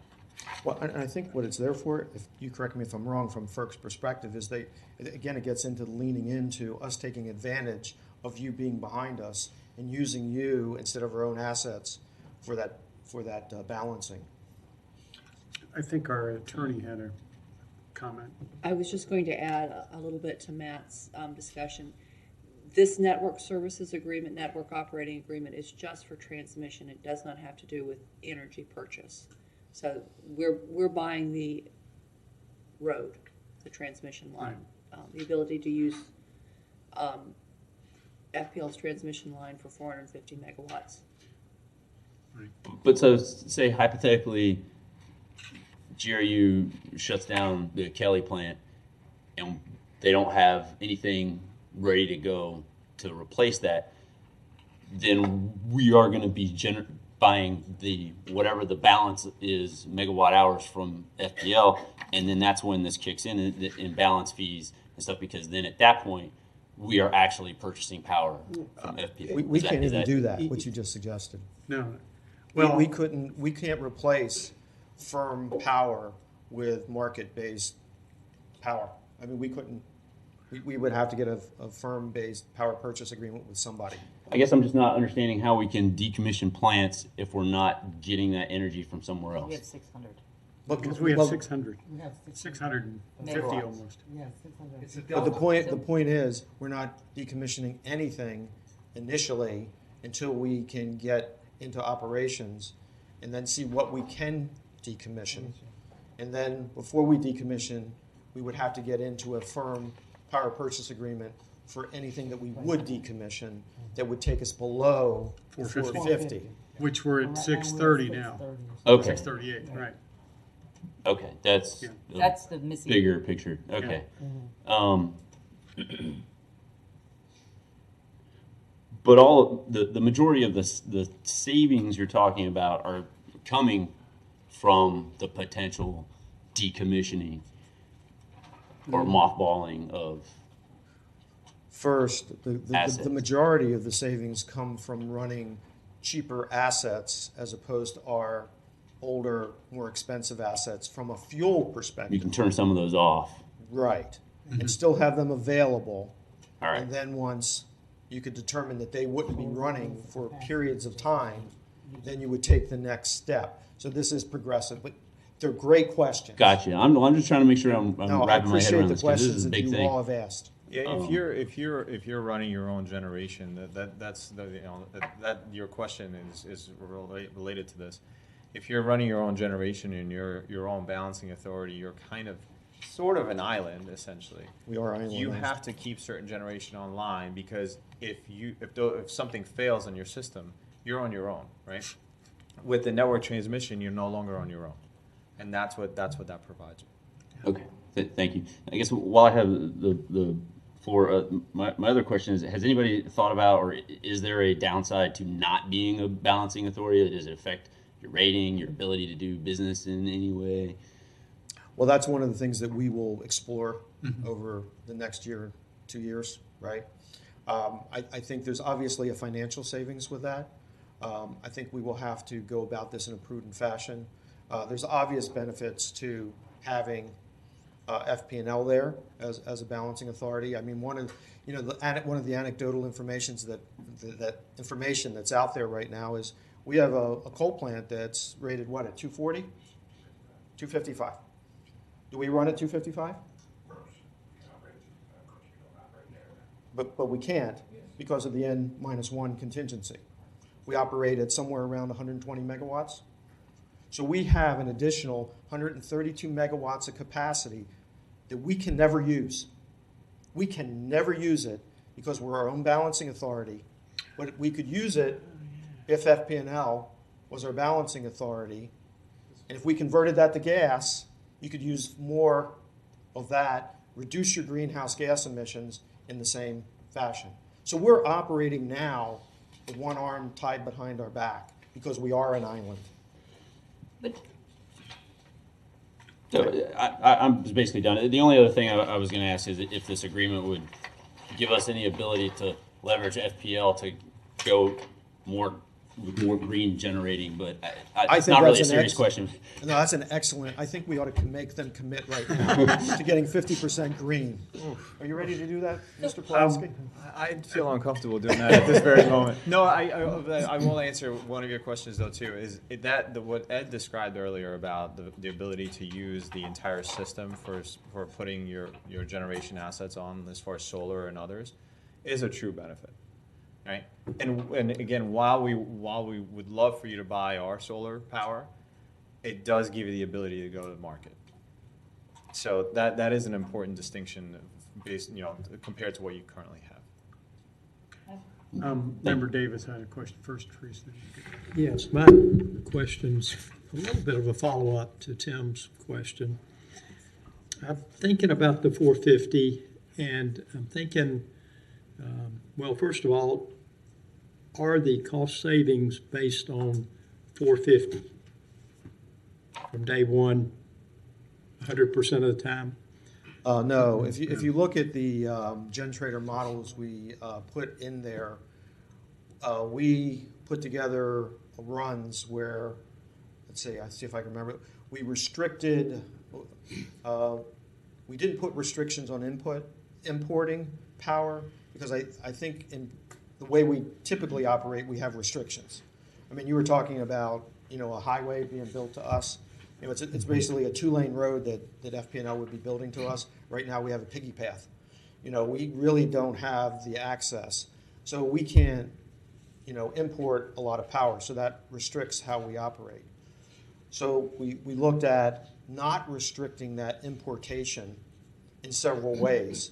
One of them was to have everyone have to dispatch economically, within that model, and that drove the $14 million of savings. The other one was if we said Kelly and DHR, the renewable plant, would have to run at some point in those calculations, that reduced the savings to $10 million. Because that's even saying our Kelly plant and the DHR can't compete with what they have. So, but that would be a decision that we would all make. Do you want DHR to run? Do you want the Kelly plant to run? So they were based on strictly those fuel savings based on having, let's call it open access to 450 megawatts. No, it didn't mean that we got all our generation from that, but in most cases it was. Okay, so then, and I guess my follow-up is not really a question, it's a comment. I mean, basically, are you saying, let's spend $9 million a year in order to have the ability to save money, and then we have to figure out how to save money? Yeah, paying $9 million is getting access. Yeah. I don't know how or why we wouldn't choose to operate in that fashion, because we would, at that point, have access to economic dispatch opportunities. I don't know why you wouldn't operate in economic dispatch. That goes to my questions earlier. I want to see actions. You're right, Don. This gives us the ability, but we need to do something with that ability soon. But no, that's the huge action. No. Don't say it that way. I mean, we are opening up the transmission so you can actually do that. Oh, I understand. Yes. Yes. I mean, it will automatically happen through economic dispatch. Teresa, I think. And I have one more question. This is for, I guess, Ed. This report Yes. on page 9, reference case fuel delivery price forecast, converting to natural gas in the forecast versus the biomass. I'm kind of confused where that would be advantageous. I'm sorry, which would be? Figure 1 on page 9 for the forecast fuel delivery price. Well, you have different heat rates at each one of the units that operate under that. So fuel cost is... This is dollars per BTU, right? Right. Okay. And that doesn't extrapolate into the cost per megawatt. Okay. And there's also the ability to ramp up and down. The biomass plant doesn't have the ability to serve as a peaker and do all this. So the gas would be more of a peaker if we needed it. Yeah, it could do a lot of things. Converted from coal. Right. Okay. So you're looking more for like peaker. Okay. Now it makes more sense. Who am I missing? Tom, is that your question? Right. Okay. I got them all. I've been noticeably quiet. Barry couldn't connect on, but he did send a note, and I downloaded it from a very, very small phone, and so I wouldn't have to find it again. I wrote it out. So this verbatim. This is Barry Jacobson writing in about this recommendation. This appears to be a good opportunity based on the background material. My main suggestion is to not limit the savings to paying down the debt. I either wouldn't suggest limits or sentence structure, add IT upgrades, including billing and AMI. And that would echo my comments, actually, is that if this doesn't have an avenue to get to AMI, then I'm going to, walk in a different direction. So could I address that? Pardon? Could I address that, actually? Sure, absolutely. That's my question. Oh, okay. Yeah. I think that improvements like AMI, like improving the customer interface from the IT perspective, they're usually borrowed funds. Right. You borrow for them. Oh, So no, you automatically pay down debt. Gotcha. It's almost like, I hate to say it this way, but almost like a line of credit. Right. You're paying down the debt first, and then you're borrowing for your future needs. Okay. So I will say that I appreciate the sentiment. Okay, particularly from a utility, yes, that we do the things that we need to do to make ourselves better servers of the customer, better, information flow using big data. So absolutely, we would want to do that. It's really more the mechanism will be driven toward debt first. And then when those opportunities come around, we would borrow based on the fact that we had decreased leverage. Okay. Does it All make right. sense? Yep, Can I absolutely. do a Thank you. shameless plug for AMI? Member King, Miles? if I could just do a really shameless plug for AMI. So since Ed bashed us for our solar capacity, which by the way we're building about 500 to 1,000 megawatts a year right now. Yeah. So we have on seen, how many megawatts do you have in your system? Well, 46,000. no, it's less than that. It's about 26,000. It's 26,000. 26,000. Oh, I thought you were like conquering the world. Okay. We're trying. But no, all kidding aside, when it comes time to your MI, one of the things that we would love to do is to put together a proposal for an RFP if you go that route. We have 5.1 million AMI meters on our system. It's one of the largest smart grid networks in the world. And we have a lot of capability, and because the closest that you guys are to us, there's a lot of synergies that can take place. So I just wanted to whet your appetite on that. But shameless plug since I'm standing Right, here. right, okay. Member Miles?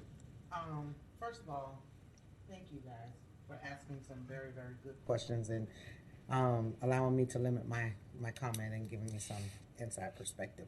One of the things I wanted to kind of piggyback on Member Wheeler's comment, this sounds wonderful. I like the presentation better because when I was reading through it, I was but to hear you all talk and to hear some of the questions being answered is great. But one thing that I want to echo, Member Wheeler, I understand that pay down debt is going to be the main priority, but I think what will be important during the time early on, like he said, is that we have a prioritized plan that includes everything that we plan on doing in succession and prioritize that plan so that when we talk to the community about what we're doing and where we're doing, of course, they're going to be looking for the savings to come directly to them. And we've learned in the past that that's not always the best thing to do right away until you see how sustainable those savings are going to be and how much you're going to recoup. But I would like to see a plan that says, hey, as we start to save this, we're going to pay down debt and we're going to try to get the AMI and we're going to do this. And then we're going to try to relax the rates, or at least, we may have savings to put into some more programs to deal with failing infrastructure. Because again, everybody's not cost burdened with insurance. With utilities, it's usually the most, infrastructure, problems and, windows and roofing and insulation and some of those things that drive up costs for a certain demographic of folk. And so to start working now on a prioritized plan, I think will relax this when we're getting ready to put it out to a public and when we're getting ready to get the input. And I think it'll make it more favorable if we say that we're working on a plan, we'll actually do, because I know we don't say things that we're not actually going to do, but if we actually put into play that, hey, we're working on a plan where we can all see these savings around the city and we can know that eventually in other ways it will trickle down and show how it will wind up benefiting the customer. Because right now it's beautiful to benefit GRU, but we're always looking for the way that it's going to benefit us and what is the long-term ramifications. Either it's going to benefit us or it's going to be detrimental to us. And so to start prioritizing a plan about what we'll do with those savings and how that's going to be done and what our priorities are, I think would be great to work on during this time. That's pretty much all I got. Thank you. And Teresa has a question. I have one more. The people important factor, the employees that will be affected. It would be nice to see what the plan is Absolutely. for them, what's going to happen, Absolutely. and how many are going to be affected by this. And that's part of, if we may go back and forth a little piece, Chair, that's part of that prioritized plan.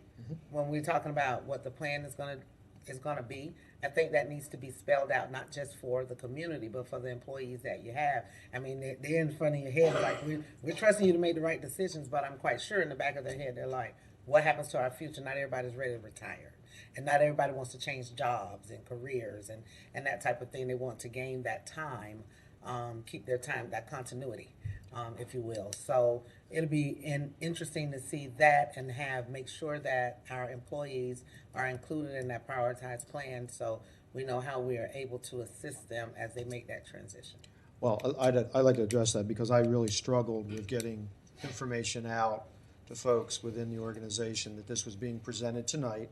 It'd be presented at the city commission, and you know, how do you write a letter to the employees so that you can reach everybody to say that there's something that's going to be spoken about that's going to impact you, and we're not sure how that's going to impact you, but we know in a couple of years there will be impacts. So we certainly have been talking internally about, you know, how we'll incorporate different staffing plans when things change. We'll certainly have to deal with union representation at that point. And we are definitely trying to put,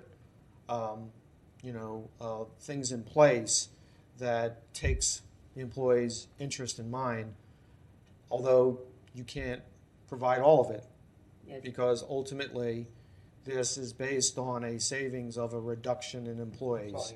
So that is the end point to that, and I've never been one to sugarcoat that.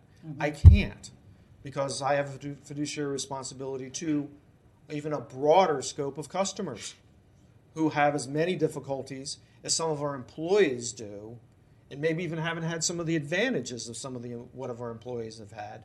So it all has to be part of the stew that we build, right? Yes, and I was gonna say, I went on a lot of tours at the plants and everywhere, and we have this great training program, and we're building people up, and you know, there's a lot going on that's really positive out there, and I know that a lot of the apprentices are going to journeyman, and they all have this path, and what are we gonna do for that? How are we gonna bring those folks into something else? How? I mean, it's a big how. And I know it's gonna be. Yeah, most of those people will stay, because we'll still have the grid. Yes. Yeah. Yes, it's the folks that are at fossil fuel burning plants. But that's what I'm talking about, the apprenticeship program there's a beautiful thing going on there, you know, training under somebody to take their place when they retire, so. And that will evolve, that will become apparent over, you know, the years coming forth, and we will talk about it. We do not have an answer tonight, and I wouldn't want to put forth an answer tonight. Well, I know, but as part of how, it would just be nice to know what we're gonna do, because they are also members of the community and ratepayers, most of them. That's right. And That's why I said transition plan. We definitely have to work hard on the transition plan. Member Wheeler had I'm going to follow up on the coattails of all the other members here. And I'm going to, just to incorporate all your comments, including Barry's, I'm going to be amending, or I'm going to propose to amend the recommendation, the fifth recommendation. And like Wendell and Barry both said, it's a little too specific for me. I would like to have that, and I think this accommodates all your concerns. I'm probably going to amend it to say, direct GRU to bring back recommendations to the UAB and City Commission on how to use the savings resulting from the network agreement. And that way, we can discuss all these things as we go forward from this meeting in 2020. And we will do our due diligence to remember that we do need to pay down some of our debt, and that is indeed a priority. So we're not going to overlook that and try to but we want to make sure that we have a solidified plan for doing the I agree, because I started adding like, and do this, and I realized there's just too many things, so let's just keep it simple by saying, bring it back. It's going to include debt. Yes, we reduced debt. We need to do that. You know, just from my perspective, I appreciate you adding it that way. I think that's the appropriate thing to do. And I am glad that you are saying all these things, but be aware that internally we have talked about that in a lot of detail, and we will continue to do that. And I'll caveat it too, we won't make everybody happy, but we will try to do the best to be equitable and fair in what we do, so that we recognize folks for what they've done for this utility. Is that a motion? You ready for recommended motion? Oh, do we have any other questions? I think everybody had their. Mr. Chair, I move that we accept staff's recommendation to the city with one amendment, that is amending recommendation number 5, so that it says 5. 5. It's only 5. Direct GRU to bring back recommendations to the UAB and City Commission on how to use the savings resulting from the network agreement, period. Striking the rest of that.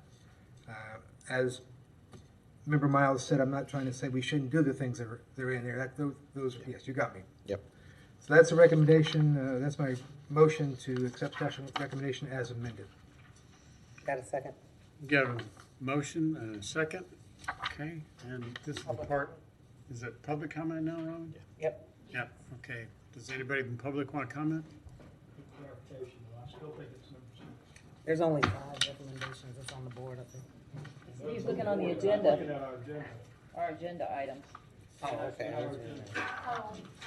Did I misnumber it?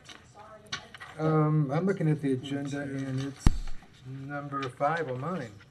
Oh, those were just the added advantages on there. You're looking at the benefits of entering our. So there's 6 advantages. Recommendation. Yeah, from the recommendation. Yeah, right. Okay. Sorry. Go ahead.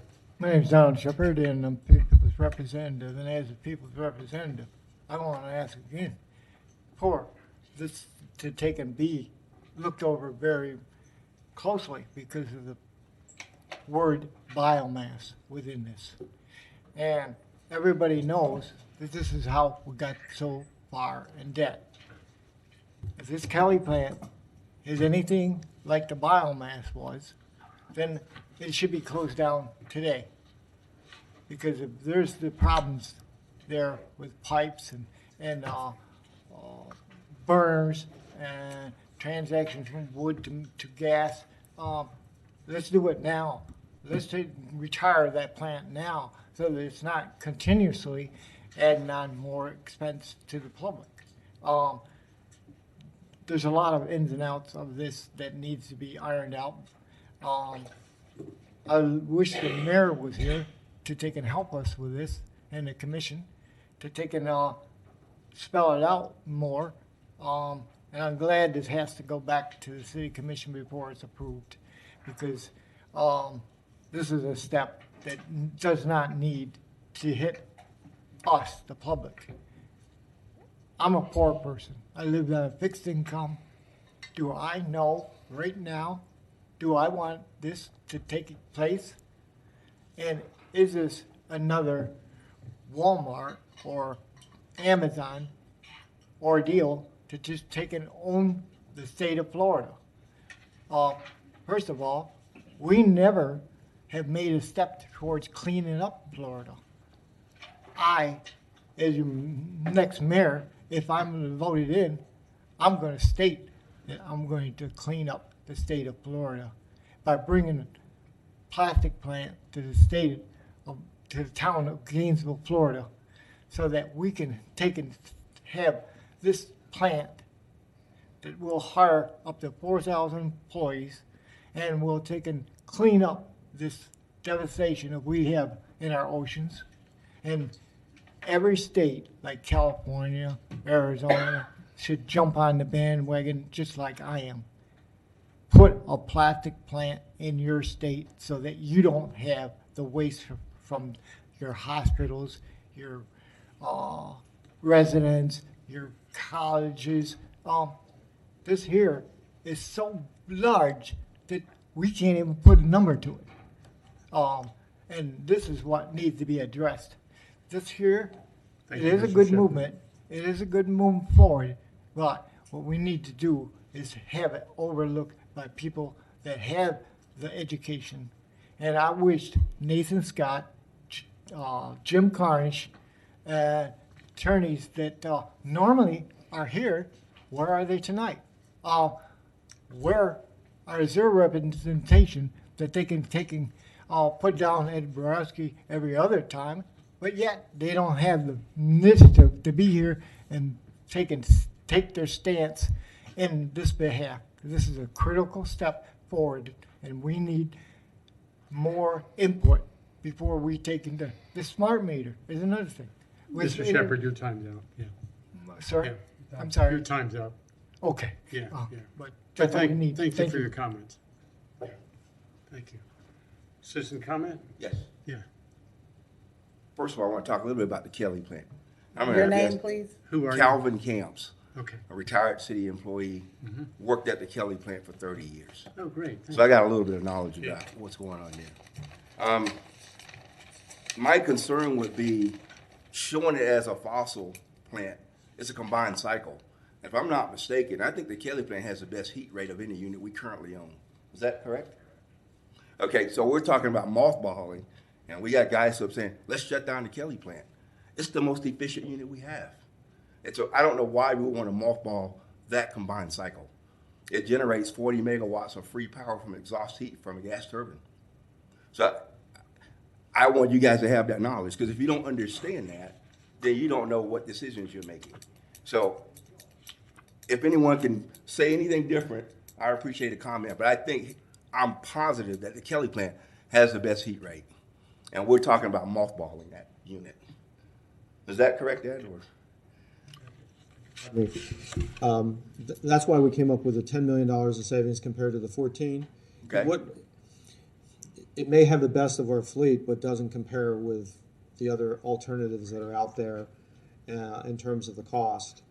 Because of its size, it doesn't have the economies of scale that some of the other ones do. I appreciate what you've done, actually, in your work for the city, and you coming here and speaking out for Kelly, which I'm sure is fond, it's a fondness for you in your heart. Well, for this entire city, it's the only Sure. reason we're here now is because of the Kelly plant. Right. Let's understand Right. that. Right. The only reason anyone's here, because that was the initiation of GRU. Right. So I won't just grossly disrespect it. And I've been hearing that the entire time. And I know it has the best heat rate. And believe me, I wasn't trying to do that. That's why we looked at two models. One was, and when you heard me mention Kelly at that one point, it was that we said it was a must run as well as with the DHR plant. And that's what drove the $10 million savings as opposed to 4 or 14. So running both DHR and Kelly actually cost $4 million a year versus market power purchases because of its inefficiencies, Well, you think, But we'll get into the details of that, and nobody's out to try to denigrate anybody or anything. well, I just want to make sure that we're making decisions based on facts. If we're talking Absolutely. heat rates, I mean, that's what I was hearing during your conversation. We're talking heat rates there. We do understand that the Kelly plant has the best heat rate. Of our fleet, that's correct. Yeah, so I don't know if you guys understood that. I wanted to make that very clear. I mean, we're talking about mothballing units, and I don't know why we would mothball, and I think it's grossly misrepresented using 1965 as a number. GT4 was purchased in 2000 to make it a combined cycle. So it's not 1965. I almost would like to have that put in correct, and so that we really understand that. That's grossly misrepresented. Okay. It's Thank not you. just defending the Kelly plant, but it's defending the facts as well. Thank you for your comment, and I Okay. would add that it is on page 25, it is in here as 2001. So it Okay. is, yeah, the date is in there correctly, yeah. Okay. Yeah. Well, one thing I want to talk about, you're saying converting Deerhaven 2 to natural gas. Is there any way to even look at doing something in a combined cycle rather than just converting to gas? Is that been considered at all? I will tell you, Calvin, that we're looking at any and all options when it comes to some of these things, and none of it is written in stone at this point, and that's what we want. That's what's so beneficial about taking action now, taking advantage of the opportunity, looking at what we can do, and as some of the UAB members have said, let's move forward in a constructive way, and we will. Okay. Yeah. One thing, I will appreciate your comments in regards to being sensitive towards the employees, because that's a major impact that affects kids and families and everything else. So, I mean, to be not sensitive to that, I know we had some people pushing very hard, so let's do it tomorrow. But there's a lot to be considered, and there's a lot of families out there and a lot of kids that depend on their parents to provide food and health insurance for them. So, I mean, I just want that to be sort of something that we take really, really serious. And I can assure you, and look, we've talked in the past. Yeah, You know, we you've have. been a good representative of the community, and this weighs heavy on my heart. Okay. Because these people have been significant in the growth of Gainesville, in the growth of the utility. And on one hand, you have those employees. On the other hand, I hear at every city commission meeting, I see when I go down to the lobby of the folks that have to deal with not being able to pay their bill. And so how do you weigh those things? So the only way you can do it is to really do the right thing when it comes to technology, when it comes to opportunities, when it comes to what the utility can do to be a better citizen and neighbor to these folks that need help. So it's not one single answer. It's an agglomeration, an aggregation of a bunch of different answers. And this is just one step. But I can assure you that we do not treat these employees as though they are an expense of the organization. When we're talking about the savings, obviously it comes up that way. But I Right. value their contribution as I value your contribution to the organization. And I also understand how difficult it is to work in an environment where you don't know whether you have a job. Exactly. As a charter officer, Sorry. any Every particular day. city commission meeting, I could not have a job. Right. I certainly have more wherewithal and get paid a little differently to weather that storm. But the reality is, on an emotional level, I get that. So Right. thank you for speaking up for those employees. Well, I appreciate your comments, and hopefully we can take those for exactly what you say. Mr. Chair. Thank you for your time. Yeah, If I may, just to respond to one of your comments, I specifically said I'm not asking for it tomorrow. I said I'm not looking for it tomorrow. I'm looking for it that we move forward. So I understand where you're coming from. Thank you. Okay. Thank you, Mr. And I had my light, I'm sorry. And I just wanted to assure you that the aging, Dino does a very good tour. That's all mandatory for us. And so he did explain to us the difference between when the plant got there, the new equipment that was there, when it was purchased. And at the end of the day, it's still an aging plant with aging equipment. And so this is just a view to start working on it so that we don't get to where it fails on us. This stuff is not sitting on the shelf at Home Depot. So we have better have a plan about how we're going to replace it, how we're going to get up. And then we have to weigh the benefit of continuing to fix the old with the new so that they can run efficiently. And that's another thing that we're leaving out. It's the efficiency of it. Yes, it's running well, but compared to the other generating stations in the state, one of the reasons why it's so expensive for us to deliver power is because it costs us more to generate it than it does someone who has newer equipment. Well, and so we're looking at the whole. I understood what you were saying. This is just from me. So we're looking at it with the purview, looking down the road to say, let's start to work on this now, so that we don't have to go like we went how many months without the generating station?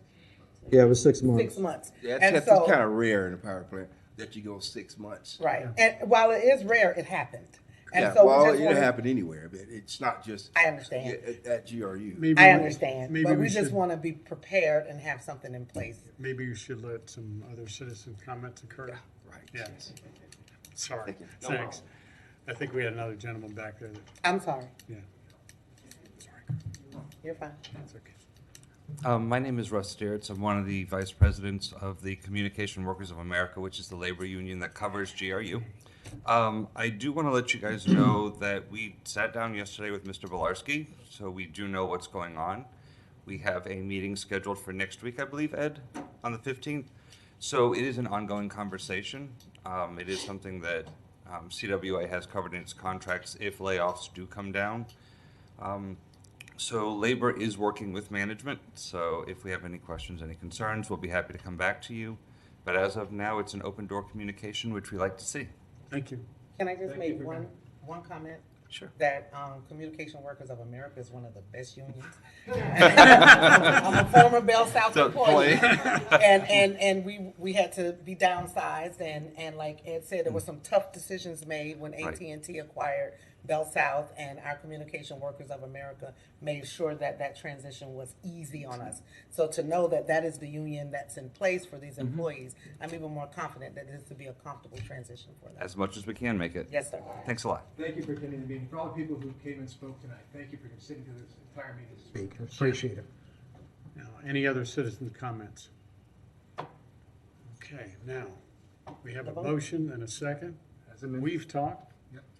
And the citizens haven't caught, so it's time for a vote. All those in favor of this recommendation? Aye. Opposed? It carries. Okay. Sure. Now, that gets us down to final member comments, because that's the last item on the board, right? Happy New Year to everyone. Happy Right? New Year.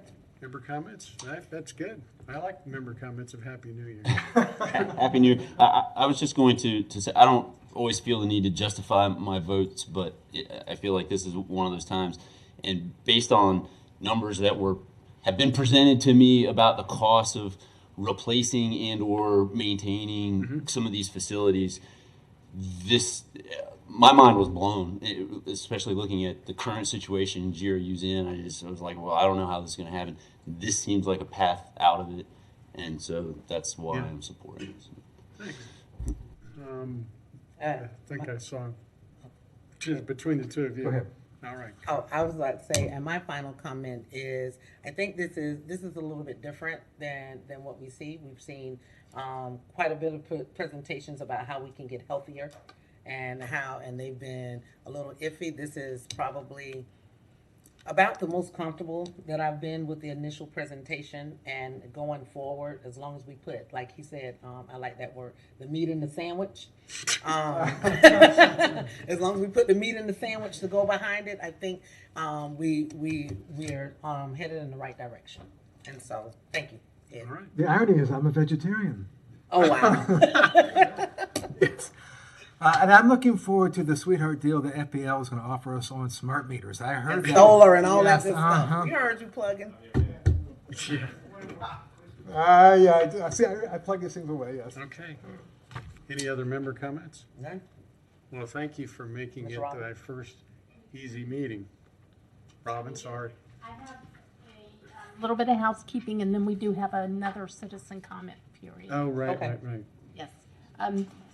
Your next workshop will be, instead of your regular workshop, it'll be joint with the city commission. We'll be kicking off the 21 budget. Budget, right. Okay. So, that'll be on January Yay. 28th. January 28th. Oh, what a great day. And that will be over at GRU's multipurpose room. You said the 28th? Yes. Yep. Robin, are these things coming out on the calendar? Because they're not populating on my iPad calendar. I thought I sent it, but I will double check and make sure that I did. I only work a week in advance. I don't have Okay. my brains with me. So there's that, and you said I have another citizen comment? And yeah, and this will be just general for anything that wasn't on the agenda, just Okay. general. Anything that wasn't on agenda, citizen comment? No comments? All right. So I think we're covered, so motion to adjourn? Motion? Second? Okay, we're done. Thank you all. We don't need to vote on that one, do we?